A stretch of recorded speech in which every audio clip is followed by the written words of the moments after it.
Okay, team, we have a lot to talk about today. If you haven't seen me before, my name's Dr. Amna Husain, board certified pediatrician, board certified lactation consultant, and mom. And today, this is a little bit of an impromptu video because we're talking about measles and the number of measles cases that are pretty much soaring all across the country, but also across the globe. And I think that this is a very timely video right now. Definitely not something I would have wanted to make, but I know a lot of my parents have questions, and rightfully so, because the CDC is jumping on this, along with the WHO, trying to make recommendations to help quell and decrease the number of outbreaks that we're seeing and the number of cases we're seeing.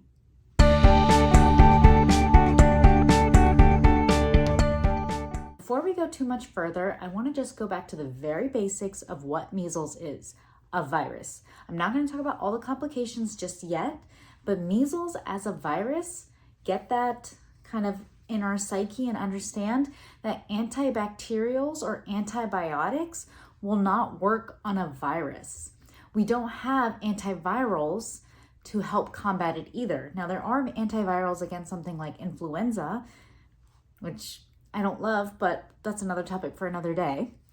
But when it comes to antivirals for measles, those don't exist. Our first line of defense is a vaccine to help prevent infection, but also transmit infection. And measles is a very, very, very infective virus.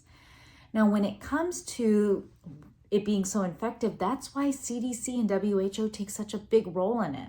So it is a reportable disease, similar to Ebola, similar to monkeypox, which are also viruses. Now, when it comes to it being a nationally reported disease, that means that anytime we see a case of measles, we have to alert the CDC as healthcare professionals who take care of those patients.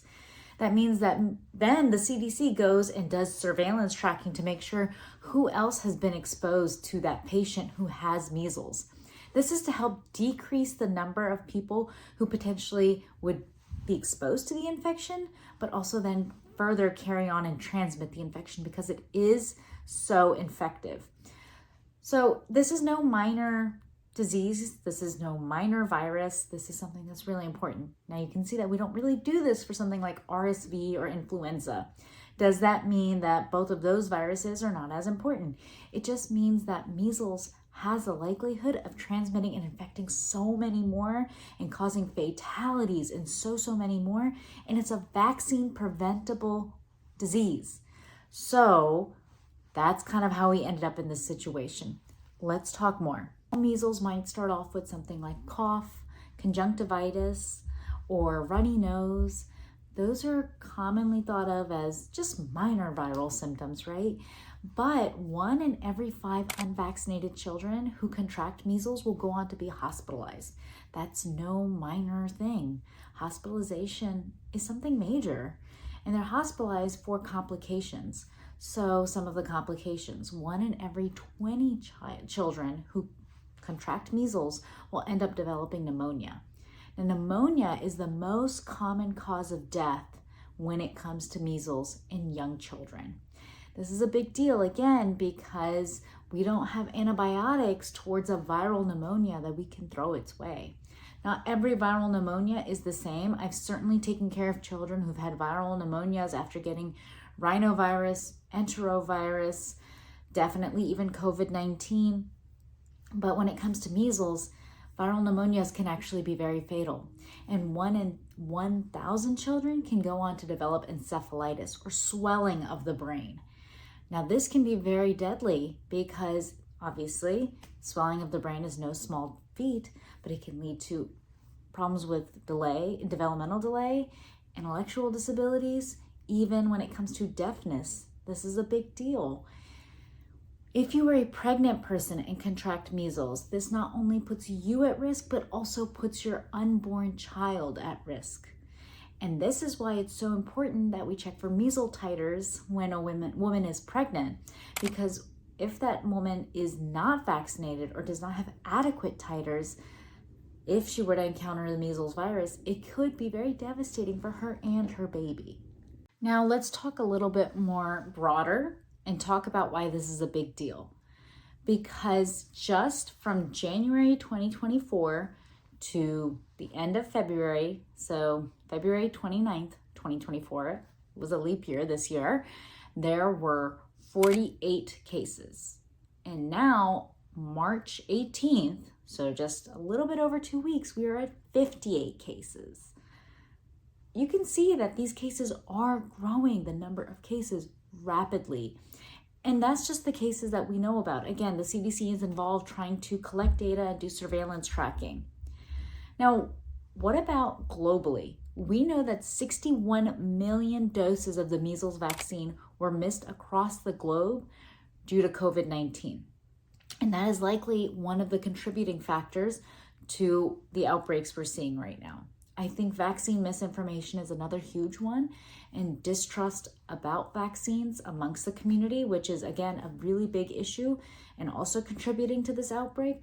But you have to remember that viruses and bacteria, illnesses, they don't understand borders. There's no reason why they cannot hop on a plane and also travel internationally.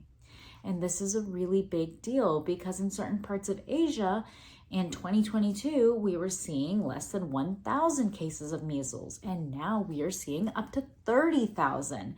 That is a huge, steep increase. And again, this is due to likely some of the 61 million missed doses of measles vaccines across the globe. Now, generally, traveling internationally, the CDC does actually recommend seeing a doctor 1 month prior to travel. I know not everybody follows these guidelines, but in pediatrics, we do recommend you see your doctor at least 1 month prior to. In fact, where I trained, there was a specific travel clinic in Washington, D.C., where we would see patients if they were traveling somewhere, and we would make sure that if they needed to get a specific vaccine prior to travel, that they would get that. For example, we took my little one to Saudi Arabia, and that meant that she needed to actually get a meningococcal vaccine a little bit earlier than she needed to. Now, actually, because of these measles outbreaks occurring in very commonly traveled places, Vietnam, the Philippines, England, France, Germany, India, and many other countries, the CDC is actually recommending that you see your doctor 6 weeks before.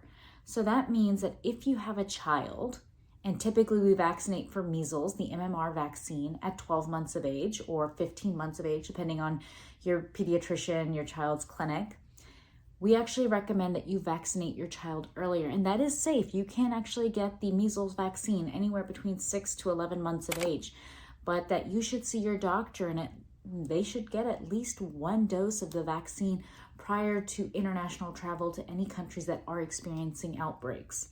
Now, if your child is over 12 months of age and has not received the measles vaccine, they should receive at least 2 doses spaced apart 28 days at least prior to.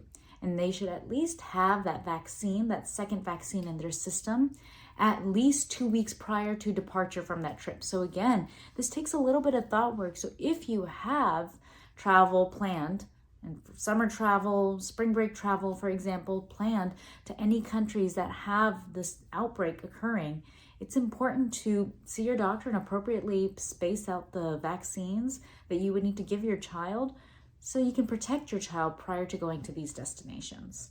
Now, you might be thinking, wow, Dr. Amna, that seems like a bit much. Do I really need to do it? Honestly, I try to guide my patients that if this was my child, what would I recommend?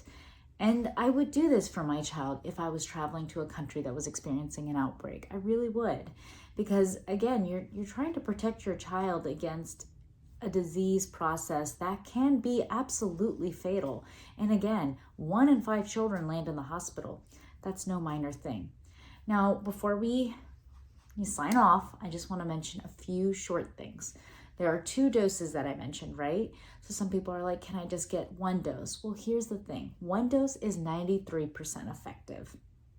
Now, this is effective against infection, but 2 doses is 97% effective against infection. I personally would get my child both doses. I really would. I really, really would. And also, if you become an adult, if you're in a high-risk setting or you're a healthcare personnel, you're going to definitely need 2 doses. That is required. Now, the second thing, vaccine rates in this country, they sound great, right? They're at 95% typically for measles protection. But That has fallen in the last few years, whether it be COVID, which we've already mentioned, or vaccine mistrust, which we've already mentioned, or misinformation, which again, we've already mentioned. But it has fallen to 93%. It might not seem like a big deal, but that roughly equates to about 250,000 kindergartners that are not protected.